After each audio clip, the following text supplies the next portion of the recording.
अभिषेक गैर अभी का बड़ा भाई है, वही अभिषेक गैर बड़ा भाई है।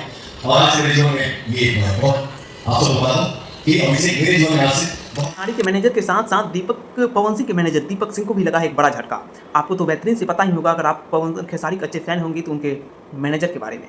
जिस प्रकार विवेक सिंह खेसारी के लिए जान जी लगा देते थे, उसी प्रकार दीपक सिंह भी पवन सिंह के लिए जान जी लगा देते हैं। लेकिन पवन सिंह ने ये साफ कर दिया कि अगर धोखेधारी, अगर दोस्ती या फिर दोस्तियारी में अगर धोखेधारी करोगे तो इसका सजा तुम्हें खुद भुगतना पड़ेगा। पवन सिंह का सबसे बड़ा आरोप यह है कि मेरी ज़िंदगी में अभी तक मैंने जितने चीज़ खोया है या फिर जितने चीज़ से मेरे बर्बाद हुए हैं, वो सबसे बड़ा कारण अगर कोई है तो वो दीपक सिंह है। क्योंकि मेरे मैनेजर के तौर पे मैंने उसे पे पूरा विश्वास किया, लेकिन दीपक सिंह ने पूरा विश्वासघात कर दिया। आरोप तो ये भी लगाया जा रहा है कि दीपक सिंह 10 करोड़ रुपए लेकर भाग गए हैं। इसी प्रकार जिस प्रकार खेसारी विवेक सिंह पे पूरा विश्वास करते थे, लेकिन विवेक सिंह का विश्वासघात करने के बाद खेसारी ने खुद का मैनेजमेंट एक कंपनी को दे दिया। वो कंपनी ही अब खेसारी को मैनेजमेंट करती है, ना कोई मैनेजर है और ना कोई राइटर।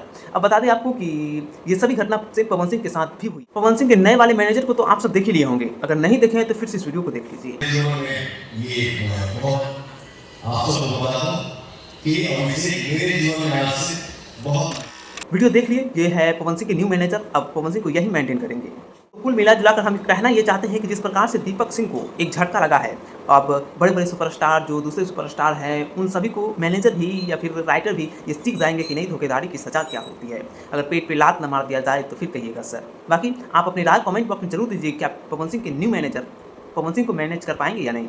जय हिंद।